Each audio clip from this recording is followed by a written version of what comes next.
And what is up, gang? Thank you so much for joining me here again on the channel tonight. We have got some breaking news as the WWE have hit an absolute all-time low and are proving once again that they are truly becoming WCW for this current generation of professional wrestling. And we are going to talk about all of that right here and right now on the newest, fastest rising podcast in all of the YouTube wrestling community, the Sledgehammer Wrestling Show. So let's do this, because I've got a lot to say.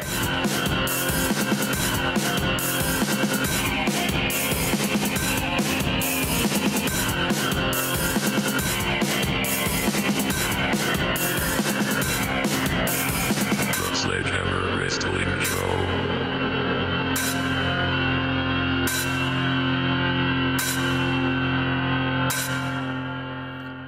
Alright, wrestling fans! Thank you once again so much for joining me here today. My name is Nick Nightmare. With me, as always, is the World Heavyweight Champion of microphones, Blue the Snowball Microphone. And we are here to talk about the absolutely ridiculous story that has just hit. I've just read it off the Twitter wire just 10 minutes ago. And it is absolutely disgusting that the WWE has actually filed a cease and desist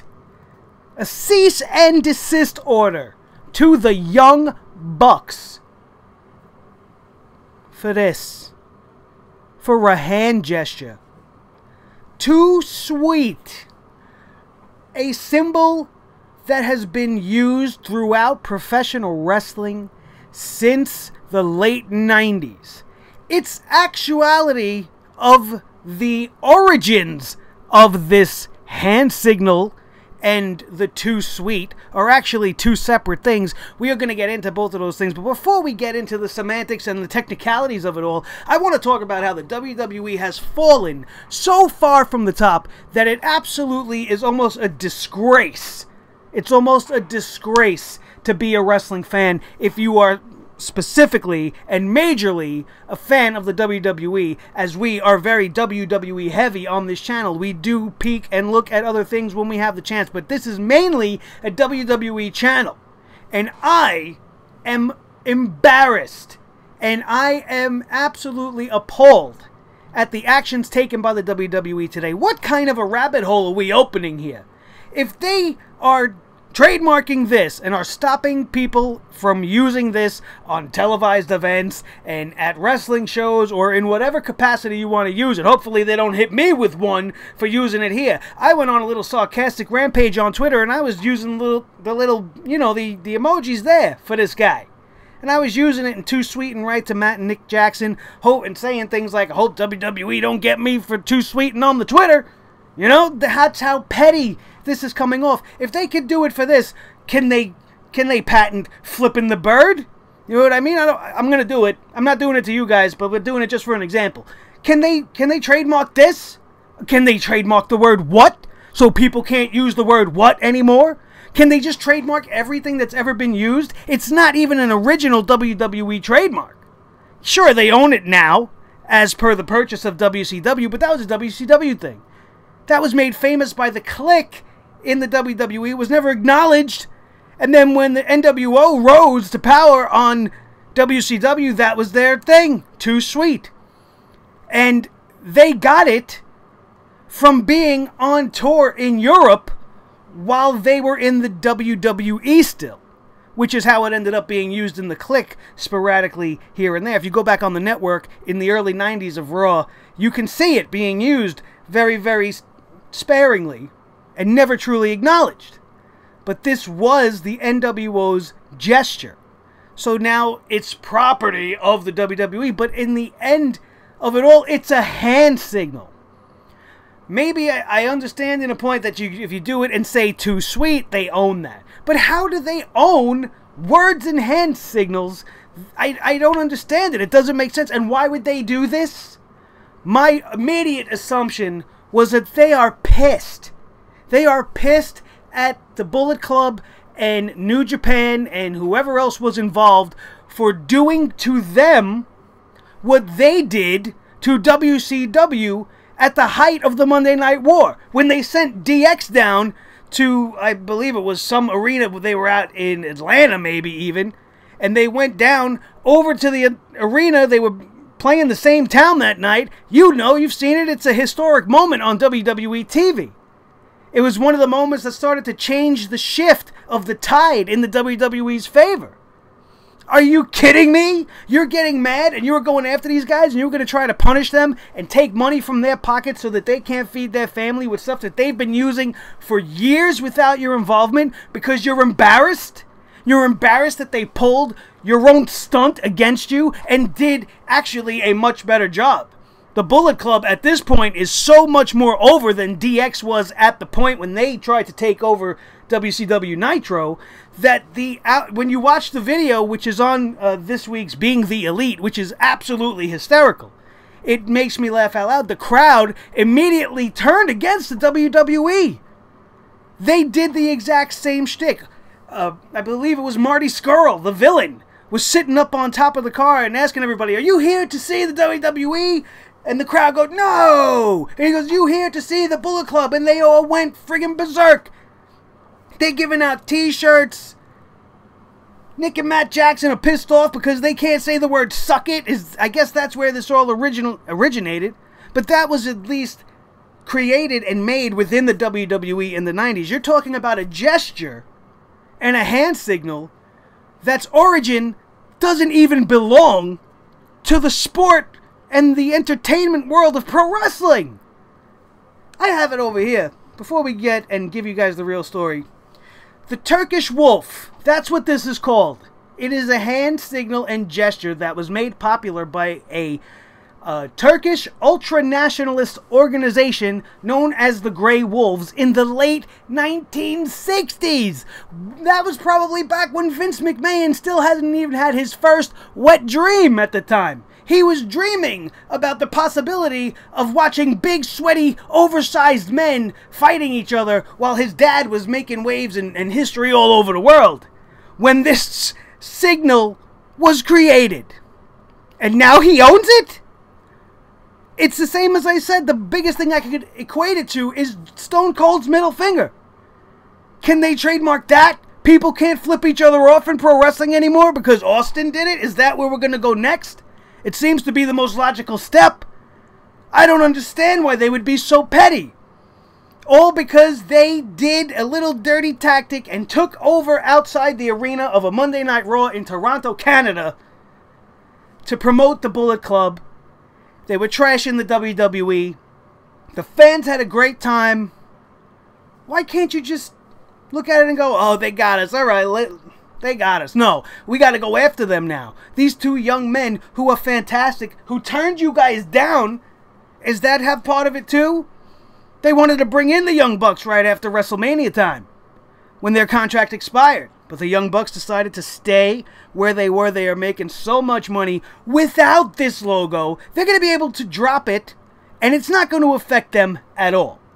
What, are they mad that they have the shirt with the hand on it that says "Too Sweet" because they beat them to the punch? I don't understand it. It is the most minuscule and stupid problem you could have in the world. Why don't you focus your attention on fixing your shows and stop worrying about what the Bullet Club's doing? If your shows were half as good, the Bullet Club would have showed up and they would have been booed out of the damn parking lot. But your shows suck. And what the Bullet Club is doing all over the world in promotions, not just in New Japan, but in every other promotion they step foot in, is outshining everything the WWE puts out. And that is just furthering my point about how they've become WCW. Look at it. Look at WWE in its entirety right now. They've got the best talent in the world. And their booking is so bad that they can't fill arenas anymore. We're getting pictures of SmackDown Live every week and Monday Night Raw with half the crowd empty, being covered over by a big black bed sheet. And you're worried about what the Young Bucks are doing. If you were doing your job, their appearance in the parking lot would have been nothing. Your fans would have stood by you.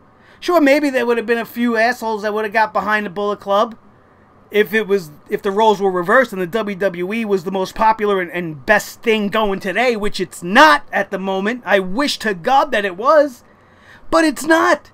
They're WCW.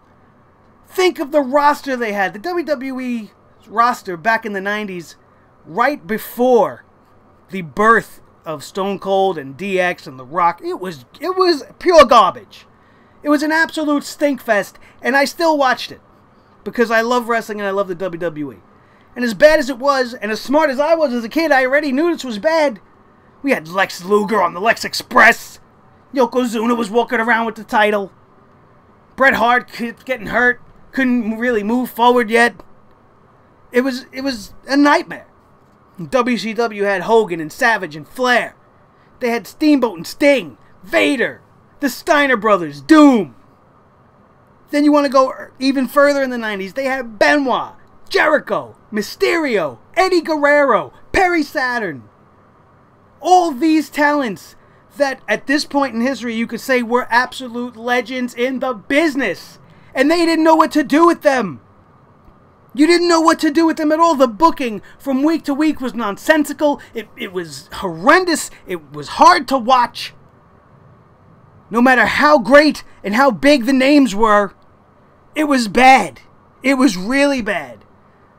You were bringing in guys like the Warrior and Roddy Piper, which, if brought in properly under the right circumstances at that time, could have put you over huge.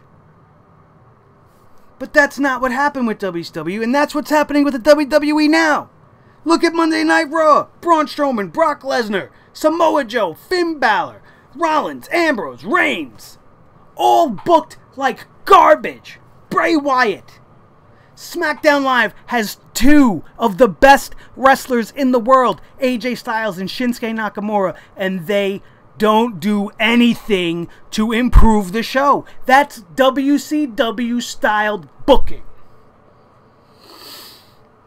Big problem. Big problems for the WWE. I have a big problem with this story and with what they're doing, and I really, really hope that the Young Bucks find a way to fight this. I know they're consulting their lawyers at this moment, and maybe there's some kind of a precedent that will allow them to continue to use this. I don't know. We'll have to keep our eyes peeled, as you guys got to keep your eyes peeled to this channel, because this story is just getting started. So let's talk the official story here, courtesy of the Pro Wrestling Sheet and Mr. Ryan Satin, the beast of wrestling news, as always. After months of joking about it, in just one day after the Bullet Club invaded Raw, WWE sent the Young Bucks an actual cease and desist letter over the too sweet hand gesture. I'm going to do it twice. You want to come after me for my pennies? Because I ain't making shit. Come after me. Pro Wrestling Sheet has confirmed WWE reached out to the popular Ring of Honor and New Japan Pro Wrestling tag team to say they own the copyright to the too sweet hand gesture and have discovered that the brothers have been using it in other companies as well as on merch. They're cutting in on WWE merch because they're using the too sweet so well right now. Therefore, WWE is demanding the Bucks stop using WWE's intellectual property in-ring and on any merchandise immediately. If not, they may be hit with $150,000 in damages or more. They also, there's more, they're demanding more. They also want an agreement in writing, saying that the brothers won't use any WWE intellectual property again in the future. Obviously referencing the too sweet that they already took away from the Young Bucks, and now this and anything else you guys can think of, you can't have it. So give us your word that no matter what you want, you're not going to do it. Terrible. It is unclear at this point whether the Young Bucks plan to fight this, but sources say they've consulted with a lawyer and will figure out what is best in the days to come. While we don't know for sure, it's hard not to assume that this was done as a reaction to the Bullet Club invading Raw this week, like I said earlier. Videos of the Bullet Club invading Raw have been hitting social media all day, but now this week's Being the Elite episode chronicling the whole thing has been released. And listen, it's great. Go check it out. If you don't watch this stuff, go watch it because you won't even believe your eyes and ears. It's absolutely great. The episode shows the group rolling up to Raw in Ontario, Canada, Monday night in a stretch limo, and then standing on the back of it to cut promos on a megaphone to air their grievances in public.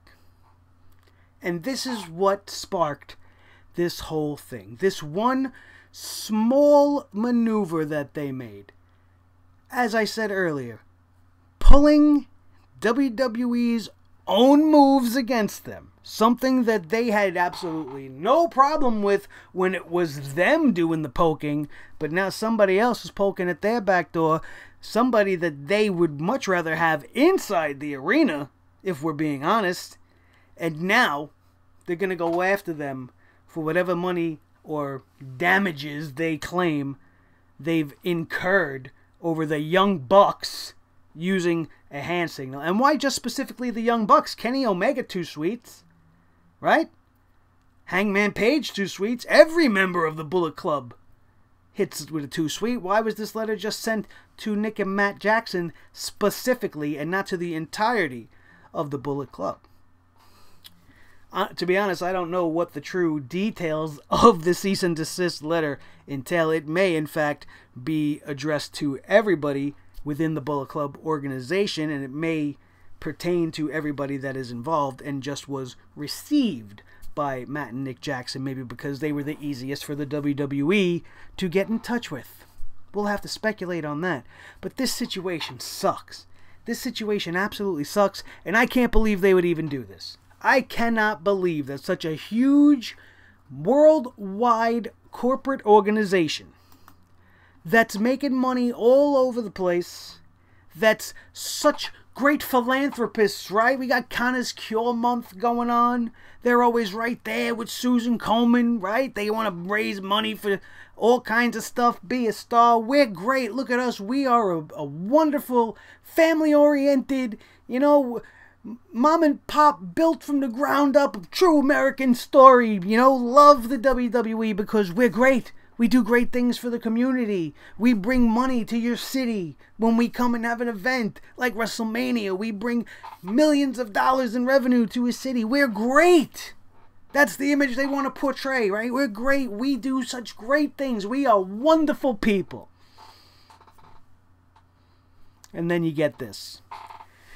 So that's what we're going to talk about here today. That's all we really got. It just, like I said, it just hit the news wire. I wanted to get it up and out there for you guys because I can't believe it. And I needed to get my thoughts out there. You see how it all just came spewing out. It was bottling up inside me, and I needed to bring it right here to you guys. And I want to thank you, as always, for sticking with me and being a fan of this show and being part of Sledgehammer TV and the Sledgehammer Wrestling Show. That's going to do it, you guys. My name is Nick Nightmare. With me, as always, has been Blue, the Snowball Microphone, the World Heavyweight Champion of Microphones, and we are out of here, and we will see you next time, right here, on the Sledgehammer Wrestling Show.